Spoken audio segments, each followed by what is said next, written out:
Well, good morning, Liz. My name's Ali, the host of Something in the Grey, and I'm very happy to have you on the podcast today.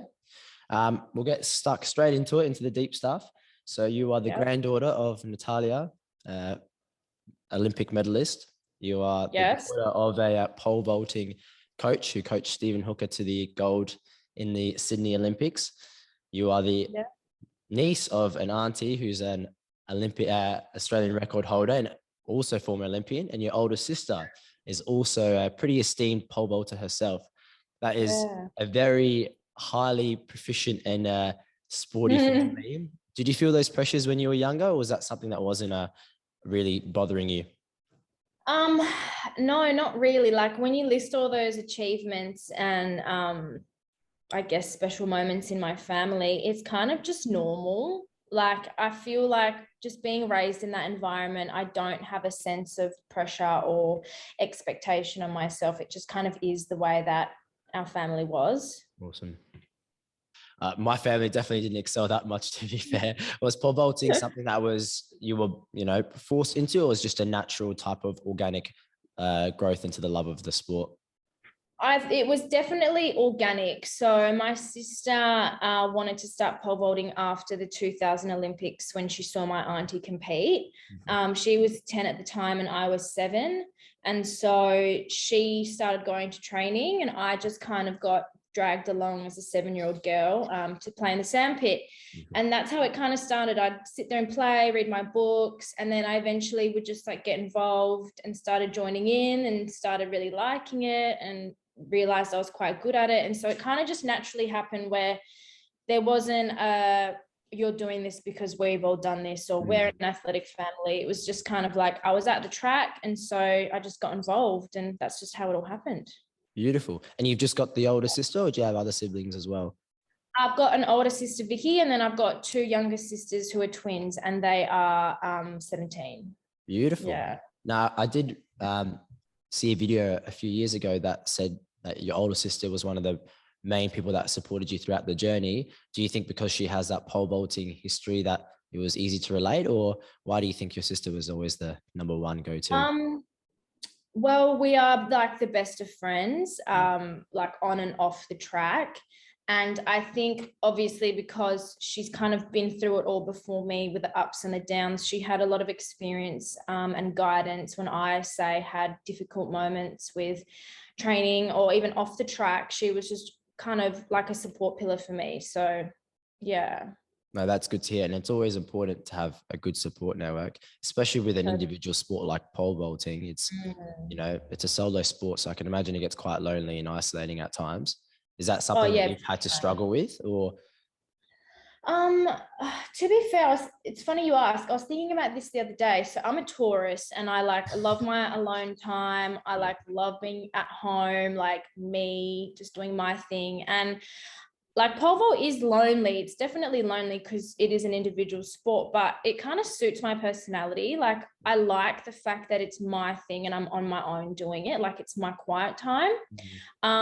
So I haven't had any negative associations with it. I actually really enjoy it. That's awesome. And I guess because it's just yourself, you're fully accountable. So, in the team sport, if someone else messes up, it's not necessarily, if the result doesn't go your way, it's not necessarily potentially your fault. Whereas this, it's all on you. But on the other side of that, that's a lot of pressure. So is that something you've had to deal with, the pressure, and how do you go about dealing with that? Oh, I feel like it's just like a constant wave, like it comes and goes. And I don't think it's something that you're fully ever, like you can fully ever get on top of, especially with our sport where it's like each year there's a major competition. So at the moment I'm just in pre-season, I'm just training, but I'm finding myself as I'm progressing that I'm coming to training with an expectation of a result that I want to show, or like I want to chin this much kilos, or I want to run this fast in my sprint. And it's really hard to just come and enjoy and just have fun and be relaxed about it. When you dedicate so much of your life to something, you want to see the reward and you want to see that what you're doing is actually moving you in the right direction. But a lot of the time it's a slow process. And I think applying that pressure unnecessarily can slow that process, because it just, like I found with many sessions when I come in and I'm like, I'm going to do this today, it just goes the other way because you forget about the simple things that you need to focus on. It's a real it's difficult thing to be. craziness. Yeah, there's a lot going on, but pressure is something I always struggle with, and I put the most pressure on myself. Like, I'm my own worst enemy, and it's something I'm just trying to kind of get on top of and be better at every day. Yeah, it's definitely, I could imagine, like you were saying, a struggle that is every day, because there's good days and there's bad days with everything in life. So I could imagine that's something that you'd have to struggle with. I know I was watching a video of yours way back with the Youth Olympics, and you were saying that you liked pole vaulting because it felt like you can fly. It felt like you were flying at the time. Now, when we're younger, I guess when we play sports and things like that, it's very intrinsically motivating. It's because we enjoy it, and we get to see our friends and whatever it may be. But as you transition into the older years and it becomes your profession, unfortunately, some of that intrinsic motivation starts to dwindle away. Is that something that you found throughout your journey as a pole vaulter? Oh God, definitely. Like, some days I just cannot be bothered. Like, some days I just wake up and I'm so tired and I'm just like, oh God, like the thought of like going out in the cold and going running, or like it's not going very to the appealing at all. No. And honestly, like, I think it's totally natural as well to have those feelings. Like, we're not robots, like we're humans, and like life happens outside of sport, which obviously plays a massive effect. But on those days, I just make sure I show up and I actually go and I just like do my best, even if it isn't a stellar session. I think there's still a lot to gain from actually showing up and being there. And then whenever I leave and I have those days where I'm like, oh, I can't be asked, and then I leave and I feel so much better. So that's something I've definitely learned, that like just exercising and moving my body for my mental health is really beneficial, not just for pole vault. Definitely. And do you feel as though you can be vulnerable with those feelings? Because obviously when we look at elite athletes in their sport, we expect them to be on every day, 24/7. You have to be passionate about this. You have to love this. Do you feel like you have that opportunity and space to be vulnerable and have those down days? That's a good question. I think when I was younger, I didn't allow myself to, because I think my mindset has just changed a lot as I've gotten older and kind of been through more ups and downs and life and just like lessons. And I think now, only really in the last couple of years have I had that voice to say, I feel like crap today. Like, I just want you guys to know I'm going to do my best. Like, we might tweak a few things, and I feel like the outcome is always so much better when I can voice those troubles I'm having. So yeah, it is hard to speak up and show that vulnerable side. And sometimes I feel like I'm being a pussy, or like you just need to toughen up and do it. Yeah. But then I'm like, you know what? Like, I actually do feel like crap. So like, it is what it is. That is exactly right. Definitely. And it's a balancing act, because there's times you want to push yourself, but then there's times where it's just not happening. Today's not the day. And do you feel like you've got that crew around you in terms of coaching staff and support system, that they understand that now? And have you always had that, totally. Or is it just now? No, I've always had that. So I was coached by my dad from the start until 2018, and then I moved to our assistant coach, who I've also known since I moved to Australia, because he was coached by my dad. So I'm like in this circle of people that have known me literally my whole life. So I have a very close relationship with my coach, and I'm extremely open, and he knows my character in and out. So he can almost pick when I'm having one of those days without me even saying. So the support system I've got around me is pretty great. That's awesome. And although it is a solo sport, you can't perform on the day without a team behind you. So having a good team behind you is so important. I know you mentioned your dad obviously is quite a successful pole vaulting coach. How was that growing up, as a pole vaulter yourself? Was he able to fulfill the parental role, or was it always pole vaulting? Because I can imagine, when you have an elite younger athlete and they're growing up, the parents are really supportive and things like that, but they don't have the knowledge of that exact sport that they're training in. So how was that balancing act for your dad and your relationship with him? It's funny, like I honestly didn't know any different. Like, our household was very like pole vault, and like we do everything for pole vault, and it was just kind of the way it was. I guess as I got older and I could see like my friends doing different things, and like I wanted to go to a party and I wanted to go out, but I wasn't allowed and stuff like that. And so that had its challenges. But in terms of like the juggling of parent and coach, the reason I moved away from my dad to the assistant coach was because he was too soft with me. So I wanted more. And like, I'm quite a complainer. Like I whinge a lot at training. I'm like, oh, this is so hard. Like I'm so tired, but I'll always do it. And if I would whinge and be like, oh, this is so hard, like this hurts or that hurts, he'd be like, okay, stop. But I needed someone that was like, no, like you're doing it, like you'll be fine. And I think that was where the parent side of things kind of came in, and he struggled to push me. He didn't want to see me hurt. And we left like that kind of chapter on really good terms, because we both just knew that like I needed someone that was just brutal, and like he was just my dad, and he found it hard to push me like the boys. So yeah, it was interesting that. Yeah, but we're like super close. Like we're born on the same day. So we're like just in person. It's really weird. There you go. I could imagine that would have been quite a difficult decision to make though, moving from your dad, because he was your coach from when you were younger and he's your dad as well. Was that something you were worried about? Because, you know, having that coach athlete relationship is, you know, moving from coach to coach can be difficult at the best of times, but when it's your father as well, was that something that you were concerned about?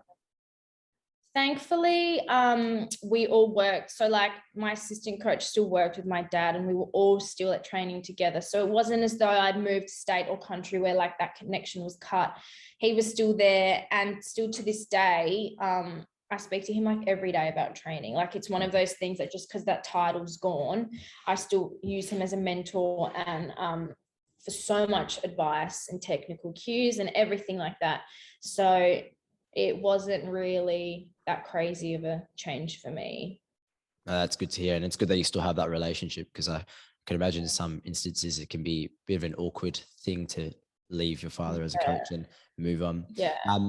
But yeah, I was also reading about your youth career. You were the inaugural flag bearer at the Youth Olympics, which is quite cool. And the youngest, as far as I remember, in the London 2012 Olympics, you were the youngest women's pole vaulter. So quite a great youth career that you had. You know, you did quite well in the World Championships and things like that. How was the transition from being a youth athlete that was really smashing it to being a senior athlete where it's a whole nother level? Yeah, it was really hard. I don't think there's enough emphasis on how big of a change it is. So like you said, as a junior, I was like coming second in everything and like up in the medals at all the major competitions. And then I became an like opens athlete, and it was like, oh, all of a sudden I'm the worst and I'm at the bottom and I can barely get into a competition. And like, it was pretty brutal, and I didn't expect it to be such a shift. And even now, like, God, I'm 27 and I've been competing in the open since I was 20, and I'm still like in the pack, like I'm nowhere near the top. And yeah, it's really hard. They like, No, that's all right. What do you think could be done differently transitioning? Let's say you had, you know, you could give yourself advice at 20. What do you think could be done differently to make that transition into the senior competition easier? Or was there anything that could have been done, you think?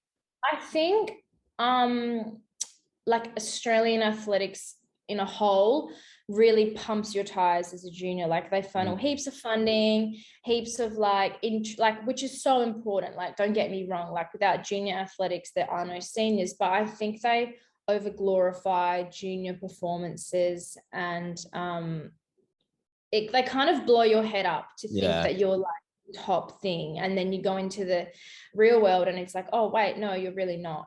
And then I think that's like a really big like sea change to kind of get your head around and be like, oh, hold on, wait, I feel like I have to start all the way again from the bottom, which is essentially the case. And that's where I think a lot of these like incredible juniors drop off, because it's like such a big change that you have to grasp. And when your head is this big and you think you're the Usain Bolt of junior athletics, and then you're not, it's like a tough pill to swallow.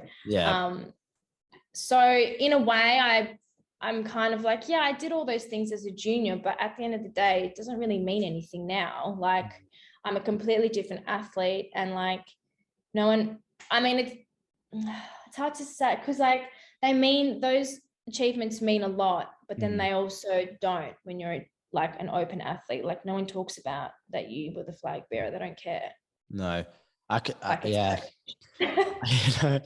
I can understand what you mean by the media. It's always about the next big thing. That there's always a child and they always pump it up, and you're essentially setting them up for failure, really, because the expectations are so high. As soon as they're not meeting them, which are often unrealistic expectations, absolutely, and then not only is it setting, people won't look at them as a success, but for the person themselves. Like for you, I could imagine, did you deal with those feelings of, oh, why am I not getting those results at a senior level? Was that something that you had to deal with, and that mentality change?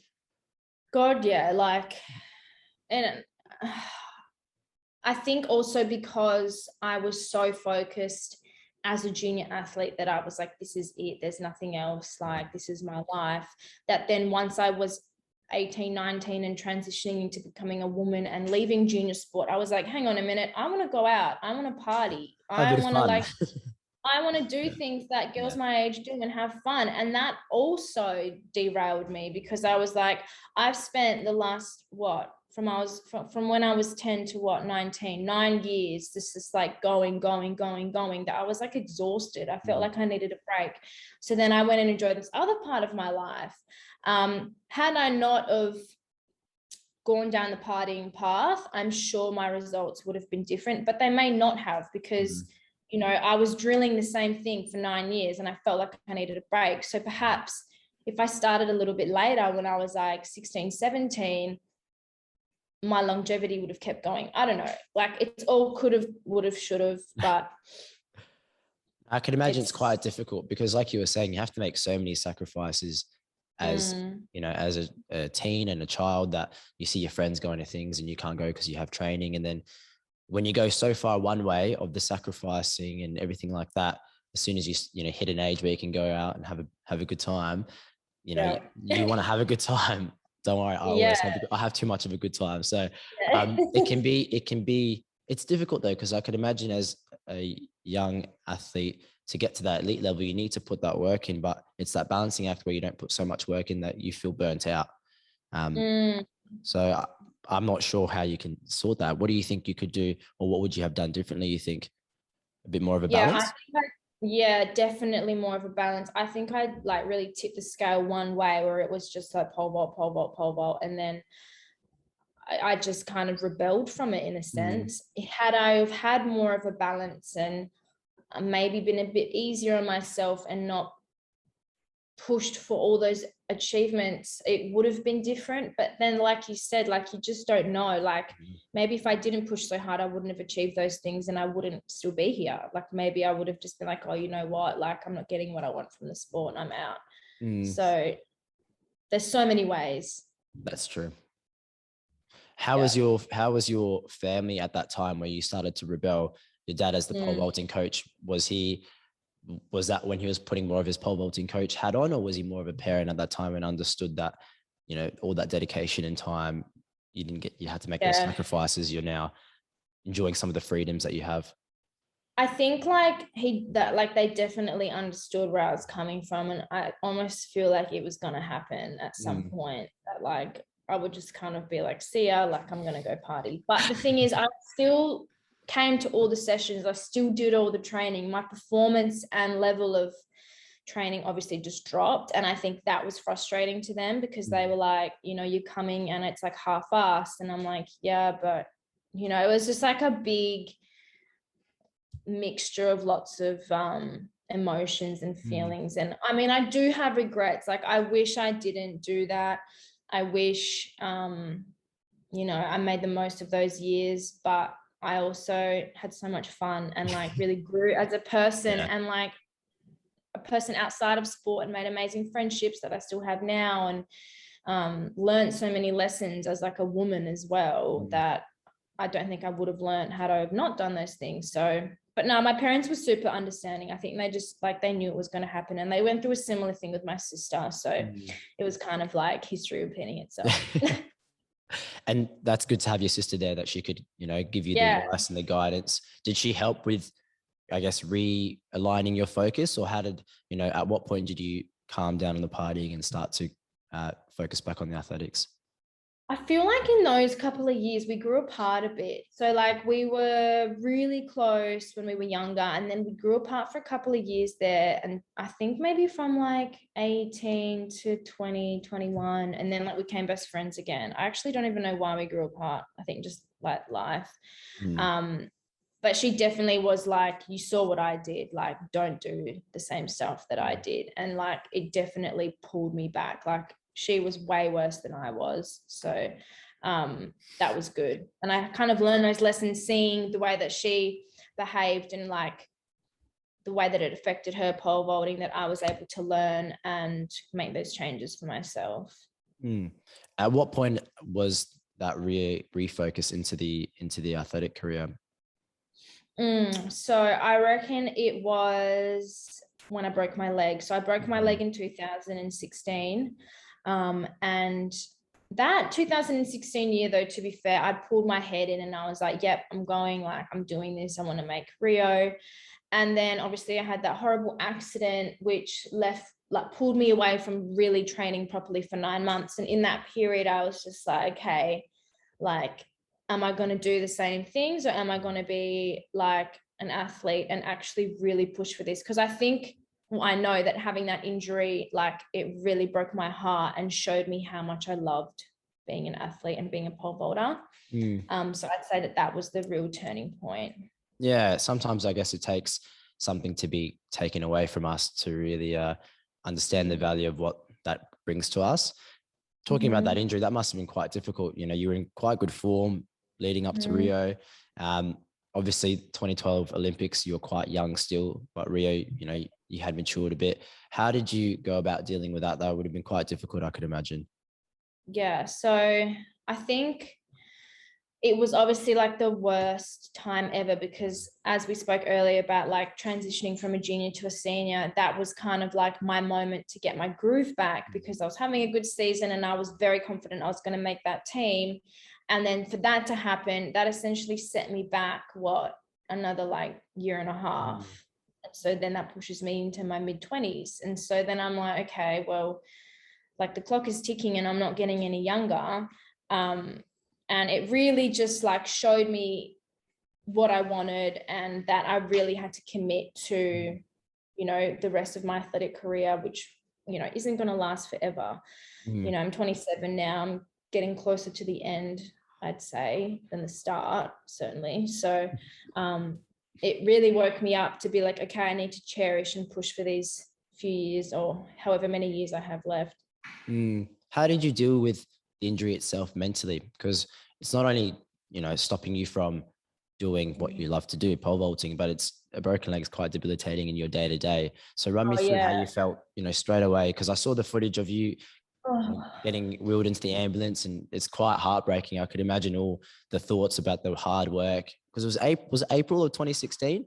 A couple of few months. So, you're, I guess, starting to taper off, getting ready for the Olympics. How did you feel straight away after the injury? Oh, like I can't even describe it. It was just one of those like moments where your world honestly just gets flipped upside down. Like like the rest of my year was planned. Like every day I knew what I was doing. Like it was just like set in front of me, and I was like walking this path, and I didn't think anything could derail me, because I'd committed to going to Rio. And then for that to happen, and as soon as it happened, I just knew that it was bad. Like I knew this wasn't one of those things that was like a 6-week injury and I could rehab and come back. And I think the scariest thing was like seeing my dad's and my assistant coach's face. Like they were just like sick. They were just like pale like ghosts. And I just like, it just like, I could cry just talking about it. It was horrible. And at the time I lived out of home, but obviously I was like in a full leg cast. I couldn't do anything. So I had to move back home, and my mum and dad were looking after me. And the first few months were really hard. I just didn't want to do anything. I didn't want to see anyone. I just literally laid in bed all day. Yeah. Had like horrific back pain from being like flat on my back all the time. yeah, it was just a really nasty time, but slowly picked myself up, and I had the most amazing friends around me at the time as well, who were like super supportive and would come pick me up and take me out for dinner. And like, that was really, really nice. And yeah, it was a very challenging time, but also really sculpted who I am now, I think. Yeah. And having a good support system, again, comes in handy, particularly in situations like that. Do you think it was those initial months after the injury? Do you think it was so difficult because, you know, as a society and as people, we always assign a label to someone. So label them by their profession, for example, like a pole vaulter. So when you're not doing that, you know, sometimes you can feel like your value has been stripped away. Is that something that you felt at all? Or why did you feel that draining feeling after the injury? Yeah, definitely. Because that's all I knew and that's all I loved. And like, when that was taken away from me and I couldn't do it, I was like, well, what's my purpose now? Like, what am I doing every day that doesn't include pole vault? Like, nothing. I think what also made it extra difficult was that the Olympics were on TV when I was laying there at home, like not able to do anything. And I was just like, wow, this is a stab in the gut. But also extremely motivating to just be like, okay, like, I want to be here. Like, what do I have to do to get to this place? So it was like really bad timing that the games were on when they were. And I was just sitting there like, oh God. You know what? Turn it off. Turn the TV off. No Olympics in the house at all. No, I can understand that. That'd be pretty awful to see, considering how much hard work you had put in. But then a year later, you hit a PR, didn't you? Yeah, I did. Beautiful. How was that feeling? Was that pretty amazing? I could imagine. Yeah, really good. Really good. I think coming off that injury, I'd gone into training, obviously with like purpose and full commitment, but also I was just like, you know what? I've missed doing this so much. I'm just going to have fun. Like, I just want to jump. I don't care how high it is. Like, all I care about is just pole vaulting and having fun and having a laugh and like just doing what I love to do. And honestly, that was the biggest thing I've learned from that injury. And that is what helped me jump high. As I came in and I just did it for fun. Like, no pressure, no like, oh, you need to do this, you need to perform. Like, everyone was super chill on me, which really helped. And that PB was purely out of just the joy of doing what I like to do. Yeah. Often we perform better when we're enjoying what we're doing. And it seems like that's the case here. Do you feel as though, I think I might have mentioned it earlier, but as a younger person doing a sport, you do it because you enjoy it. And then as an older, as you grow into a senior athlete, it's for those extrinsic factors of, I need to hit this number, or I need to qualify for this. And there's always something else. How do you deal with making sure what you're doing is intrinsically motivating and driven rather than for the awards and for the achievements? Because I could imagine that could be quite draining, always trying to do something because you're trying to gain a medal or whatever it is.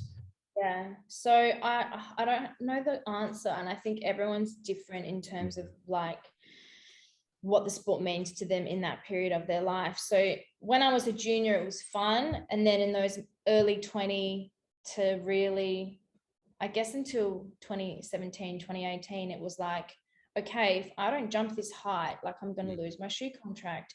If I don't jump this height, I'm not going to get funding. Like, and I was going into training and competitions with this like weight on my shoulders of like, I need to do this performance for these people to keep everyone happy. And I was jumping like crap. And so then when I was like, you know what, like, I don't care if you drop me. I don't care if you fund me. Like, I'm going to do it for me. The results showed. So I think it's just about figuring it out for yourself and like putting the value of certain things in place, I guess. And yeah, it's really funny how when I care less, I jump better. Well, it makes a lot of sense, when you do something because you want to do it, not for whatever reason externally, you're a bit more motivated to do well. How do you go about dealing with the pressure? Because obviously with the Olympics, particularly with athletics, it doesn't get much of a spotlight outside of an Olympic year. And then all of a sudden, everyone knows who you are. All the media is on you, this and that. How do you go from, I guess, maybe not as much of a spotlight on your sport to everyone's watching, everyone knows who you are, and there's an expectation to perform to a higher standard? I think when I was younger, it really, like I found it quite difficult. Like I remember being at big competitions and like turning off my Instagram, turning off my Facebook, and like literally not being on my phone because I just couldn't handle everyone being like, good luck, like you're gonna get a medal. And I'm like, I'm definitely not getting a medal, but like thank you anyway, like shut up.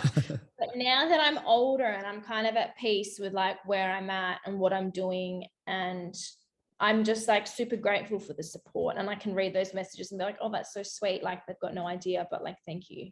Yeah. Whereas back then I was like, oh no, I can't take this. Like they think I'm going to get a medal. Like I'm not going to be close. But yeah, I'm like super chill about it now. No, that's good to hear. Do you feel that Plus, I love it. I love when people talk about me. So hey, the more clout on Instagram, I'll take that. I'm all about that. Totally, always. And that's a big thing now. Obviously, you know, sponsors and things like that will look not just on-field performance, but off-field as well. Is that something you're trying to cultivate more? Because I know, you know, I've seen your Instagram, it's got quite a few followers, and saw the YouTube video as well. So is that a pathway you're trying to take?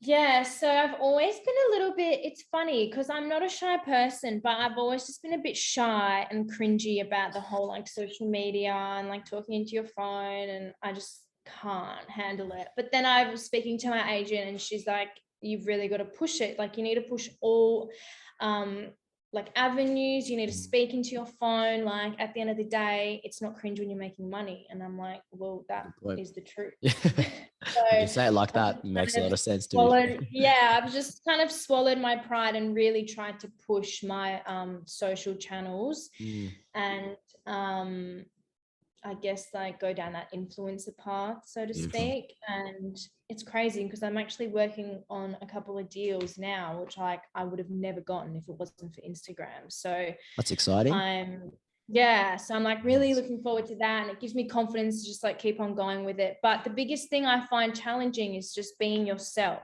Like in my YouTube video, I said, like, I swear a lot. Like, I'm really struggling to bite my tongue in this podcast. But no, go ahead, Liz. You say whatever you want to say. Don't you worry. No, fair enough. Yeah, it's just like being yourself and real. And I think that's like a massive thing on Instagram and social media, is that people feel like they have to be this like particular way or like, and I'm just not about that. So I'm just going to make sure that I keep being me and like, just I think especially in this day and age, because there are quite a few influencers now, it's about authenticity. So people are starting to be able to see through all the fake, you know, shit that you might see on Instagram. So having that authenticity, people will gravitate towards that. I know you've got the modeling career as well. Is that where you see your future lying in after athletics? I mean, I'd love to go down that path more. I'm also studying communications at uni. So I kind of want to go down like a TV route. So like TV modeling, like presenting, stuff like that. I think I'd really enjoy. Nice. But yeah, so something along those lines for sure. Just somehow mix it all together if possible. All the fun stuff. Hey, have your cake and eat it as well. I'm all about that. In terms of communications degree, how do you go about balancing study with work? Because I know you're working at a streetwear brand, is that right? And then as well as that, your pole vaulting career, that must be quite difficult to do. I literally sit down I sit down to do uni work and I just want to cry. Like I'm so done with it. Don't you worry, me too. Oh man. But I think I've got like 4 units left. My uni's been so supportive. Like I've been there for, I reckon, like off and on like 10 years almost. Like it's embarrassing. Later than never. I'll like do a unit and then I'll defer for a year and then I'll do another unit. But I'm like committed to just doing a unit a semester for the remainder of my degree, because I'm also working like 25-30 hours a week. Wow.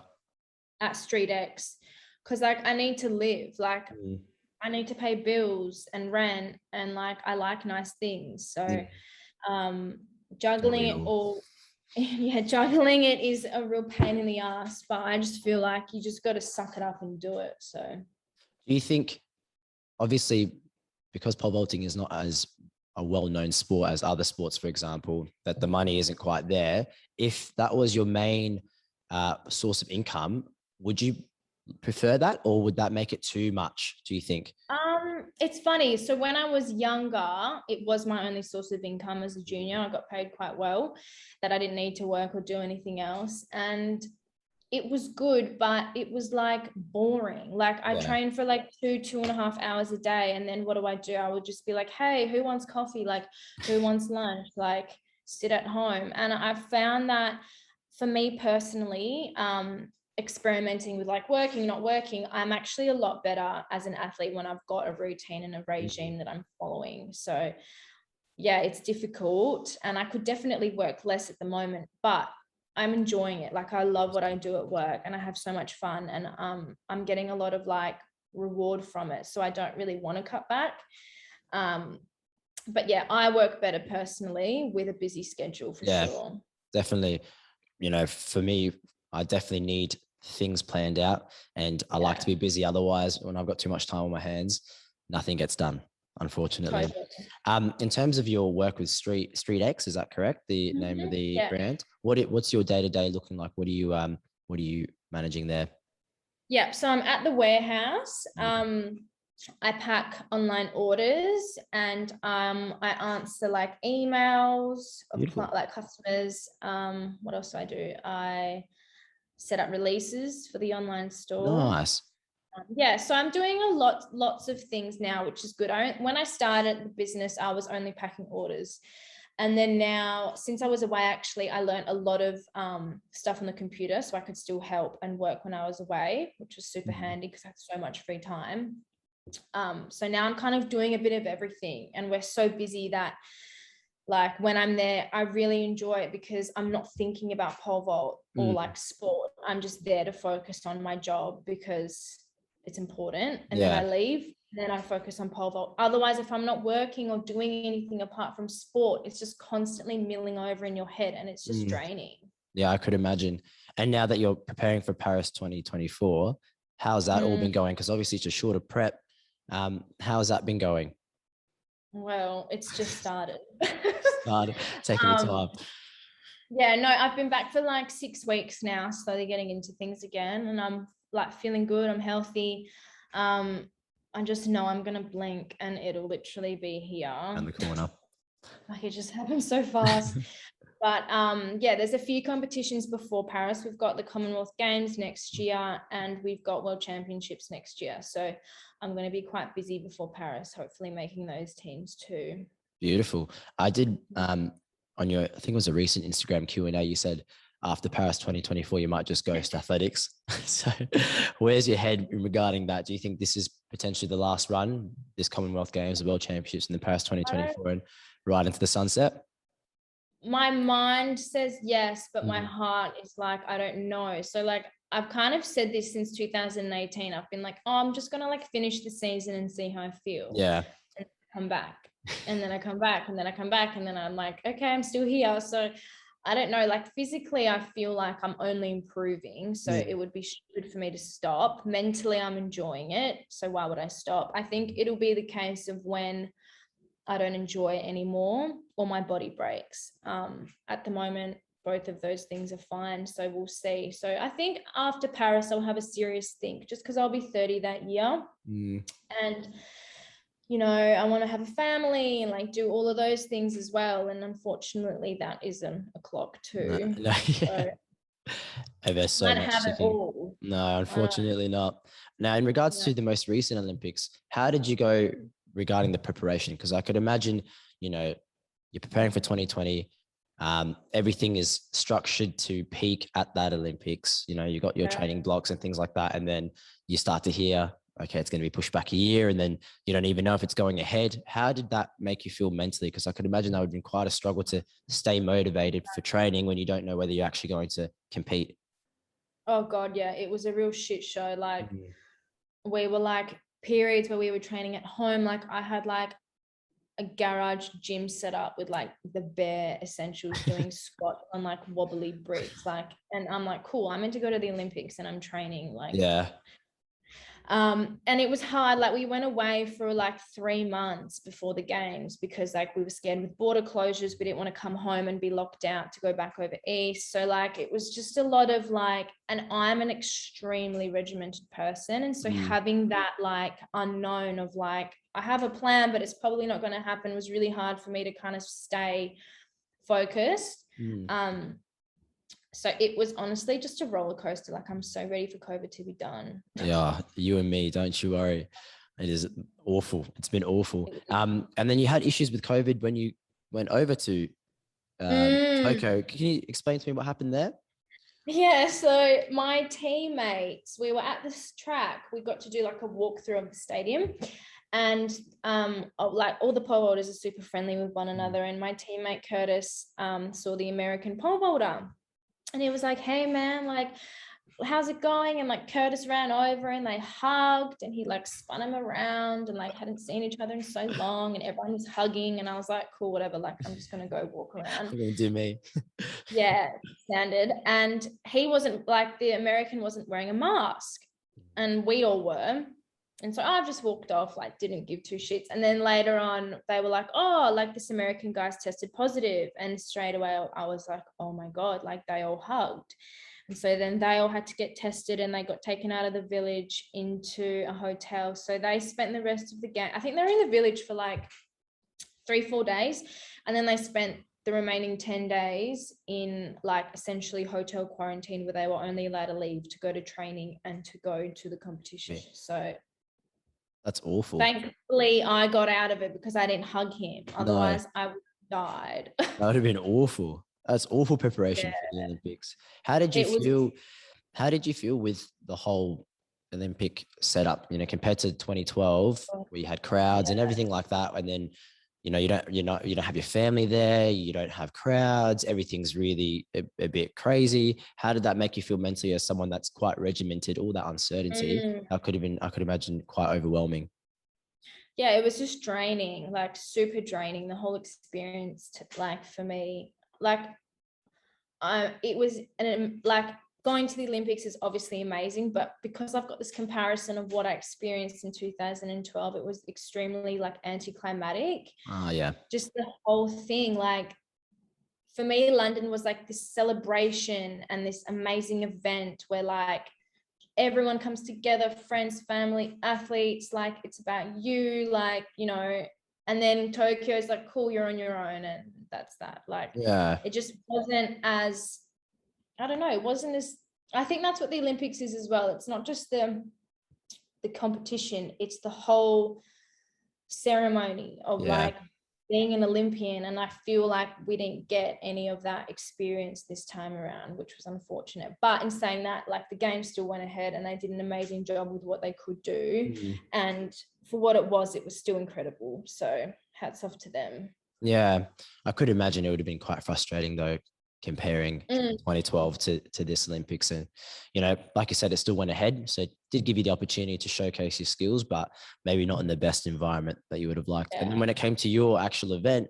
it was raining, wasn't it? There was some issues there. Run me through that, because then you jumped and you did your part, and then they eventually delayed the competition, didn't they? Yeah. So, I know it was another stab in the guts. Honestly, it's been giving me. They're not giving you any breaks, are they, Liz? Goodness gracious. I know. I'm hoping that like the one day it comes together, I'll just like win a gold medal. No, so the competition started and it was going really well, and then it started raining, and it started raining for my first attempt, and you get 3 attempts, and I was just like, okay, like didn't do it because like, sorry, it started raining on my last attempt, and obviously like it just threw me and I didn't complete the jump and I was out. And then I was just like, okay, cool. And like started packing my bags, and was in my headspace in that moment was like, you know what? Like I tried my hardest. I just got unlucky with the rain. Like I feel sorry for these girls because I might actually still get in if it keeps raining and the competition continues. Like that's just how it goes. So I was kind of hopeful, but also like my cards have been dealt and I did what I could. And then I left the field of play, packed my bags, went through the mix zone, and then I was walking around the stadium to go to my coach, who was still looking after my teammate who was still in the competition. And as I'm walking around the stadium, I can see that they've stopped the competition and they're waiting for the rain to stop. And in that moment, I just lost it. I was so upset and just like, are you kidding me? Like, I was fine until now because this is just some bullshit. And then I ran to my team manager and I was just like, what do I do? Like, this is so unfair. Like, they're literally getting a second chance and I'm out. And so then he's calling people and trying to figure something out. And he said, because you've left the field of play, you can't appeal. You had to have stayed there and like thrown your hands up and created a scene. We could have kind of done something, but because you've left, you can't. And I was just like, you're kidding. I know. That's awful. That's sport. Goodness gracious, the highest and highs and lowest of lows. Because I know, obviously, I think was it the 2014 Glasgow World Championships as well? That was raining and you slipped, was it? Oh, oh my God. I feel like I've like compartmentalized that part of that competition because it was so traumatic. Like we were running in puddles of water like that. And I just remember like literally crying the whole competition because I was like, wait, is this gonna stop or not? Like a girl broke her wrist. Oh my God. And then another girl like snapped a pole and did something to her ankle. Like it was so dangerous. I don't know how they kept on going. And that's the thing with pole vault is once it starts raining, it's super dangerous.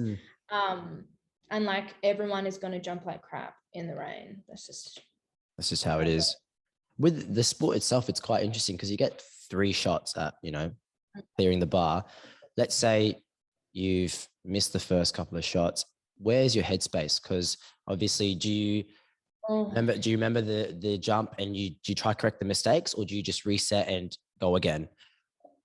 Yeah, so I guess it depends what mistakes you made. So for the third attempt, you're like shaking in your boots regardless because you're like, this is literally the end or I keep going. Like this is the deciding point. And I think the best athletes are the ones that can just keep it cool and reset and just say, nah, I'm just going to do what I usually do. It's so hard to do when you're at a major competition and you're like, this could change my life or not. Like in are those moments thoughts like running through your head at that moment? Oh, I mean, sometimes yes, but you've really got to try and not have those thoughts run through your head. Bring it all the way down, push it down. Most of the time, you will crumble if you think like that. I could imagine that's quite a high pressure situation, and the whole Olympics is quite high pressure. How do you feel like you deal with the pressure now that you're a bit older and you've gone to a couple of Olympics? Do you find that you're able to compose yourself before a jump better than you would previously?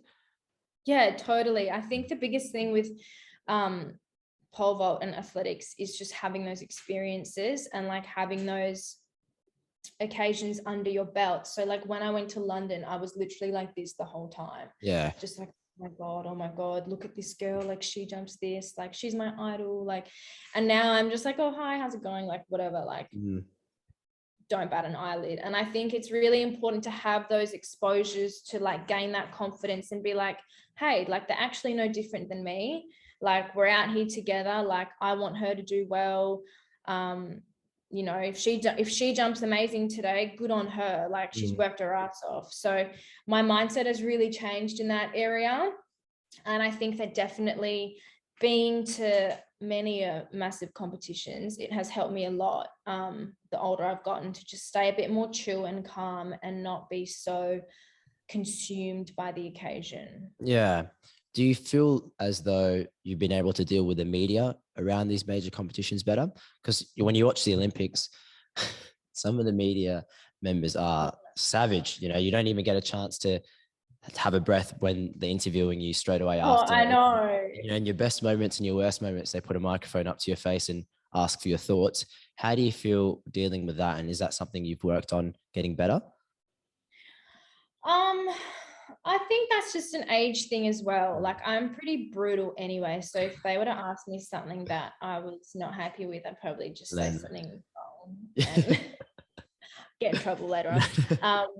But no, I'm pretty chill about it. Like I feel like, yeah, you just got to like be real and be who you are. And like, I think a lot of the time it's really sad when you see those interviews where the person's like doesn't know what to say and they're like choking up, and it's like watching a car crash.